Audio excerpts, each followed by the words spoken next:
जय शंकर के सब भक्तों को शंकर भगवान की कृपा से आज श्रवण मातम के 11वें अध्याय की कथा करते हैं। इस कथा को श्रद्धा से सुनने से शंकर भगवान सारी मन की इच्छाएं पूरी करते हैं। श्रावण महीने के प्रतिपदा तिथि यानी सोमवार से योग शुरू होती है, तो उस महीने में सोमवार के 5 व्रत होंगे। ऐसे योग को रोटक व्रत नाम होता है, ये निश्चित योग होता है। उस दिन प्राणी व्रत करे और संकल्प करे कि शंकर भगवान मैं श्रद्धा भक्ति के साथ इस व्रत को करूँगा। ऐसा करने से लक्ष्मी की वृद्धि होती है और सारी कामनाएं पूरी होती हैं और अनेक सिद्धियां प्राप्त होती हैं। हे मुने, उस विधान को मैं कहता हूँ, एकाग्र मन से सुनो। श्रावण महीने के कृष्ण पक्ष से प्रतिपदा सोमवार के दिन सुबह उठकर संकल्प करें, हे सुरसेठ, आज से मैं इस व्रत को करूँगा, आपके सोमवार के व्रत को करूँगा। हे जगत गुरु, आप मुझ पर कृपा कीजिए। यो संकल्प करके प्रतिदिन शंकर भगवान की अर्चना करें, पूजा करें और मुख्य रूप से नैवेद्य विशेष संपूर्ण सामग्री अर्पण करें। पुष्पों का हार से पंचोपकार पूजन करें और ब्राह्मण को उसमें से देवें और आप भी भोजन करें। एक नैवेद्यार्थ शिव को सदा देवें, इनकी एक फल शंकर भगवान को सदा अर्पण करें।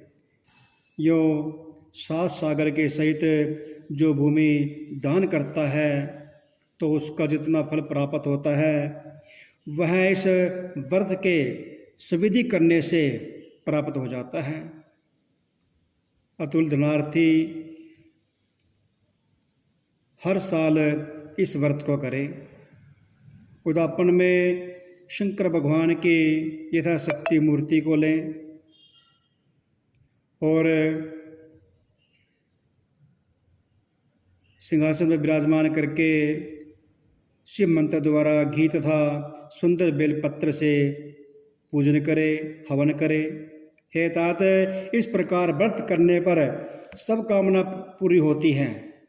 हे संत कुमार, अब द्वितीय का शुभ व्रत कहूँगा, जिसे श्रद्धा से करने वाला प्राणी लक्ष्मीवान तथा पुत्रवान हो जाता है। वह औदुंबर नामक का व्रत सब पापों का नाश करने वाला है। ज्ञानी श्रवण महीने के आ जाने पर शुभ तिथि द्वितीया में सुबह संकल्प कर विधिवत व्रत करें। जो स्त्री पुरुष इस व्रत को करेंगे वे सब संपत्तियों के अधिकारी होंगे। इसमें साक्षात गुल्लर का अर्चन करें और गुल्लर न मिले तो दीवार में गुल्लर वृक्ष के चित्र मूर्ति के 4 नाम मंत्रों से अर्चना करें। हे उदंबर, हे भगवान, आपको नमस्कार है। हे पुष्पक, आपको नमस्कार है। जंतु फलयुक्त लाल अंट तुभ्य है, सले युक्त आपको नमस्कार है। ऐसे अर्चना करके उसमें शिव तथा शुक्र देव का प्रार्थना करें, अर्चना करें और गुल्लर के 33 फलों का 3 हिस्सा करें।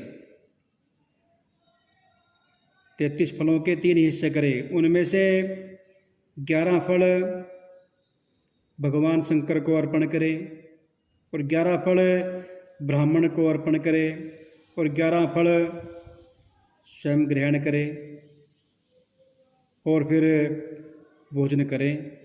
उस दिन अन्न का आहार न करें। रात में शिव और शुक्र की अर्चना कर जागरण करें, भजन कीर्तन करें।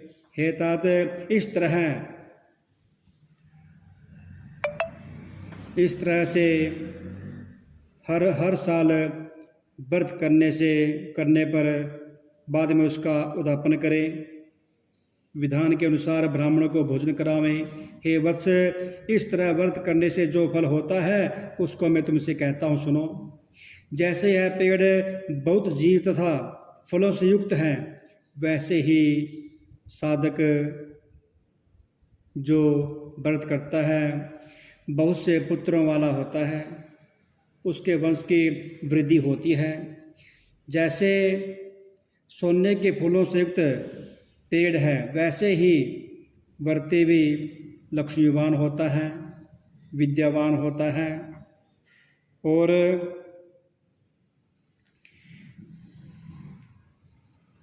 गोपनीय इस व्रत को आपसे कहा है, इसमें संचय नहीं करना चाहिए। इस व्रत को भक्ति से जो करता है, शंकर भगवान उसकी सारी मन की इच्छाएं पूरी करती हैं। बोलो शंकर भगवान की जय, श्रवण महात्म की जय।